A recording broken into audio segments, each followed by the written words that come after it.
Ladies and gentlemen, the moment you stop chasing him is the moment he starts noticing you. Why?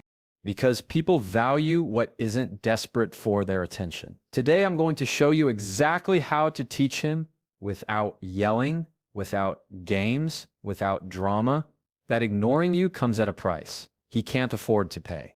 And it starts with you owning your space and your worth. You know, silence makes a lot of people uncomfortable. It's almost funny how quickly we rush to fill it.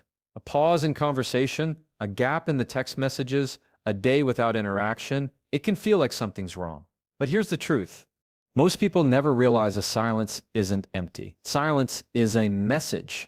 Silence is a statement. When someone starts ignoring you, the natural instinct is to do the opposite. Talk more, explain more, reach out more. We think if I can just get their attention, I can fix this. And what happens? We overcompensate. We start handing out our presence like it's on clearance. We lower the price of our attention to the point where it's practically free. And when something feels free, people stop valuing it. Think about it. If every time they pull away, you close the distance, you're teaching them a pattern. You're showing them that their absence doesn't cost them anything. That's not just a bad deal for you. It's a training program. You're running for them. You're teaching them how little they have to give to keep you around. Silence flips that script. When you stop chasing and start pulling back, you change the dynamic. Now your absence has weight. It forces them to notice the space you used to fill. You don't announce it. You don't make a big speech about why you're doing it. You simply create that distance and let the gap do the talking. For you, but here's where most people get it wrong. Silence isn't about punishment. It's not about playing a game or making someone pay. It's about reclaiming your value. It's about saying, I am worth noticing. And if you can't see that, I'm not going to beg you to. This isn't bitterness. It's boundaries. When you go quiet, you give both of you space.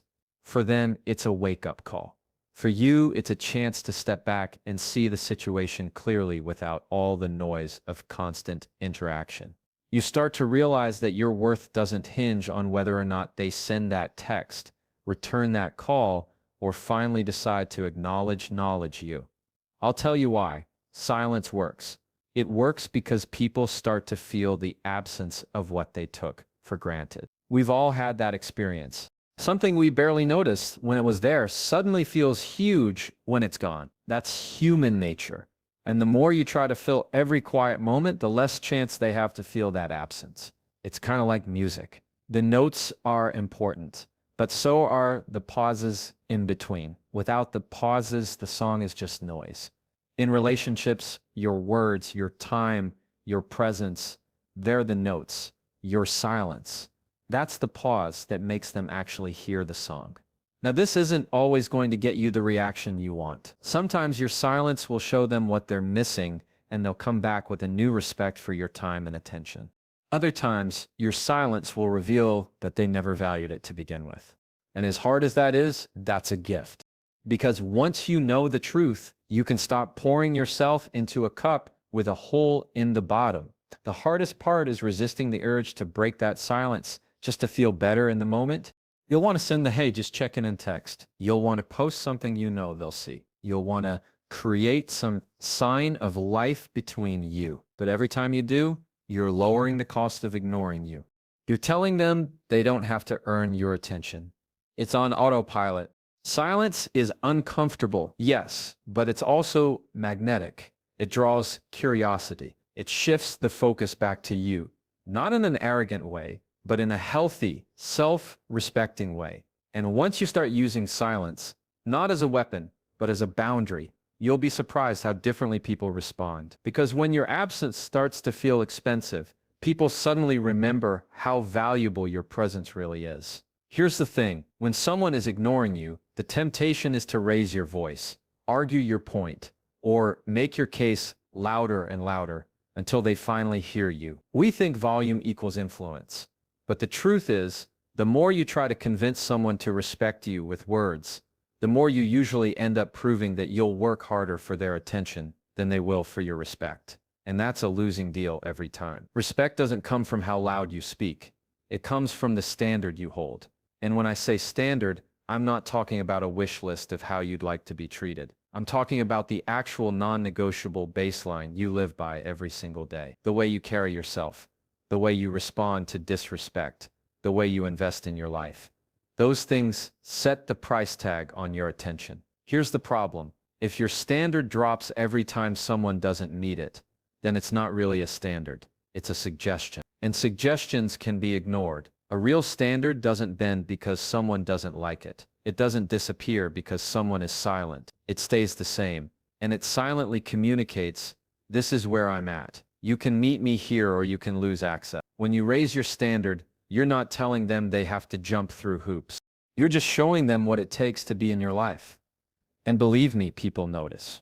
They may not acknowledge it right away, but they feel it. It's the difference between a crowded dollar store and a luxury boutique. One screams cheap and easy, the other whispers valuable and rare. You decide which one you're running. Now, I know the fear if I raise my standard, they might walk away. And that's true, but that's not a loss. That's a filter, because the ones who can't handle your standard, we're never going to give you the respect you deserve anyway. And the ones who can meet it, they'll step up because they know it's worth it. This is where a lot of people get stuck. They want to be respected, but they're not willing to hold the line when it's tested. The moment someone pulls away or acts cold, they drop the standard just to keep them close.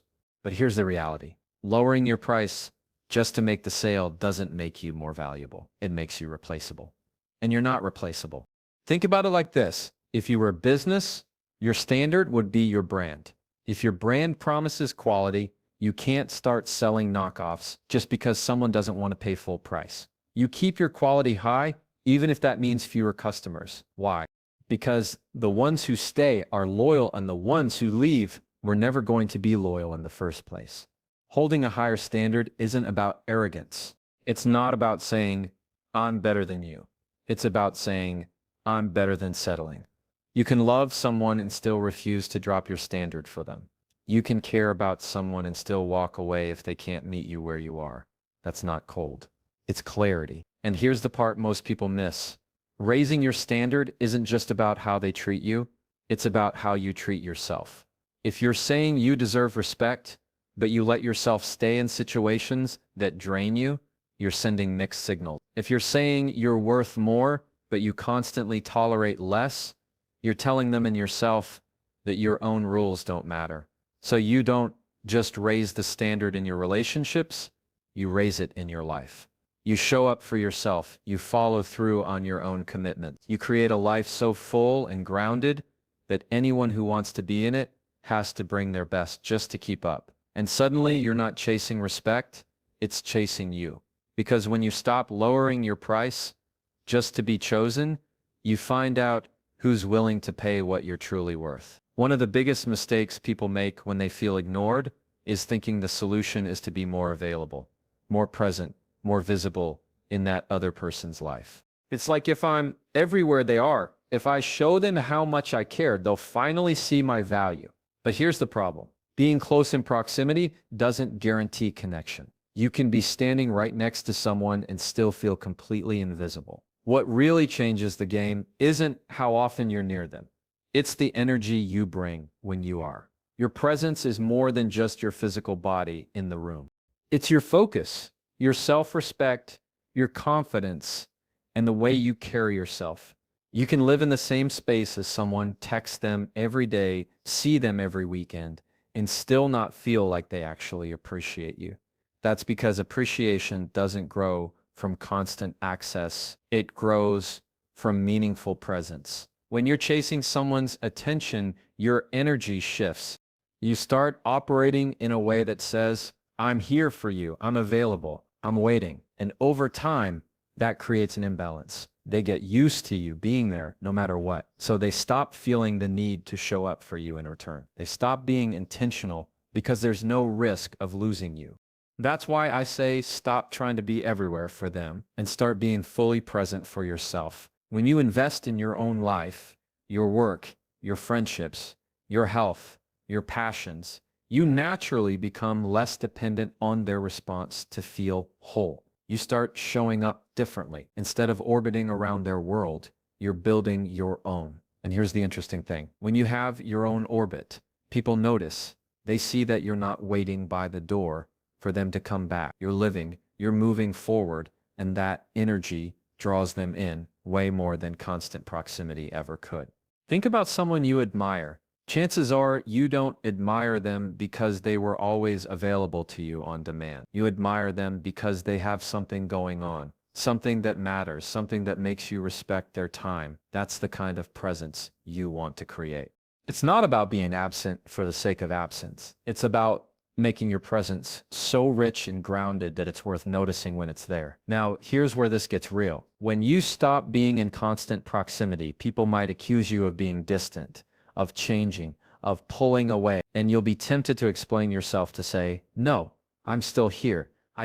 But you don't owe that explanation. You're not pulling away to punish them. You're pulling back to protect your energy and re-enter your life. You're not making yourself scarce. You're making yourself intentional. This shift also forces you to pay attention to who values your presence for what it really is versus who just likes the convenience of having you around. Some people love the idea of you always being there, but they don't actually engage with you in a meaningful way. When you stop being everywhere, those people tend to fade away, and that's not a loss. It's clarity. It shows you where to focus your time and attention. And here's the other side of it. When you do choose to be somewhere, when you do choose to engage, it carries more weight. People listen differently. They treat that time with more respect because they know you don't give it out like loose change. You bring your attention where it matters, and that's powerful. This is not about playing hard to get or pretending to be busy. This is about genuinely building a life that doesn't revolve around one person's approval, a life where you're so fully engaged in your own growth that anyone who wants to be part of it has to bring effort and presence of their own. Because at the end of the day, proximity can put you in the room, but presence is what makes you unforgettable. The way you treat yourself when nobody's around is the foundation for how others will treat you when everyone is watching. A lot of people think respect is something you demand from the outside world, but in reality, it starts long before anyone else gets involved. It starts in the quiet moments when you're by yourself, when there's no one to impress, when there's no audience. That's where your standard for self-respect is built. If you speak to yourself with kindness and hold yourself accountable when you slip, that shows up in the way you walk into a room. If you keep the promises you make to yourself, whether that's following through on a workout, getting enough sleep, or setting boundaries, you project a level of self-trust that other people can feel. They see it, even if they can't put it into words. On the other hand, if you're careless with yourself in private, it eventually leaks into how people treat you in public. If you constantly put yourself last, break your own boundaries, or talk to yourself in ways you'd never let someone else talk to you, you teach others. That's the standard you're willing to accept. They don't magically treat you better than you treat yourself. And here's the thing. People are always observing, even when you think they're not. They notice these small cues, the way you react when someone interrupts you, the way you respond when someone makes a comment that crosses a line, the way you carry yourself when you walk into a space. Those little signals add up, and they're usually built on habits that started long before that moment. If you want people to respect you publicly, start practicing self-respect privately. That means setting boundaries with yourself too. It's not just about telling other people no. It's about telling yourself no when you're about to do something that doesn't align with your values or your goals. It's about catching yourself before you send that text you'll regret, before you agree to something that drains you, before you compromise your standards just to feel accepted in the moment. A lot of us are great at putting on a strong front when others are watching, but if the behind-the-scenes version of you is constantly neglecting your own needs, people can sense that inconsistency. It's like a house that looks beautiful from the outside but has weak beams holding it up. It might stand for a while, but eventually the cracks show. And here's where it connects to someone ignoring you. If you're grounded in self-respect, their silence doesn't shake you as much. You don't spiral into trying to prove your worth because you already live in a way that proves it to yourself daily. You don't need them to validate your existence because you've already decided you're worth showing up for. The challenge is this. Takes discipline. It's easier to demand respect from someone else than it is to do the daily work of respecting yourself. It's easier to point at them and say, they should treat me better than it is to look in the mirror and ask, am I treating myself better? But the mirror is where the real change starts. Think about the last time you met someone who just had this quiet confidence about them, not arrogance, but certainty. The kind of person who doesn't beg for attention, but seems to naturally earn it. That's not an accident. That's the result of years of private decisions to show up for themselves, to value their own time, to only allow relationships and situations that align with who they are. When you live like that, you don't have to shout about your worth. People feel it. And the ones who can't respect it, they drift away because your standard makes it uncomfortable for them to keep taking advantage. That's not you losing. It's you making space for the people who actually see you. Because when you practice self-respect behind closed doors, you won't have to fight for it when the doors open. When someone ignores you, it's easy to make their attention the finish line. You start thinking, if they just notice me again, I'll feel better. If they just come back, I'll be okay. But that mindset keeps your power in their hands. It makes your growth dependent on whether or not they wake up one day and decide you matter to them again. That's too much control to give to someone who can't even show up for you right now. Instead of waiting for them to recognize your value, you use the time they're ignoring you to raise it. You invest in yourself so deeply that whether they come back or not, you're in a better place than you were before they pulled away. And that's not about revenge. It's about refusing to let someone's absence stall your progress. Think about it like this. If you're building a house and one worker quits halfway through, you don't stop construction and just sit in the empty frame waiting for them to return. You keep building. You hire better help. You upgrade the design. So when they do eventually drive by, they don't see the same half-finished house. They see something so much stronger, so much more beautiful. They realize they're not part of the blueprint anymore. The upgrade isn't just physical, though it can be. Maybe you start taking care of your health in a way you've been putting off. Maybe you pour your energy into your work, your art, your friendships, your peace. Maybe you finally go after that thing you've been talking about for years but kept shelving because you were so focused on them. Every step you take toward becoming the fullest version of yourself sends a silent message. I am moving forward with or without you. And here's the beauty of it. You're not doing it to lure them back.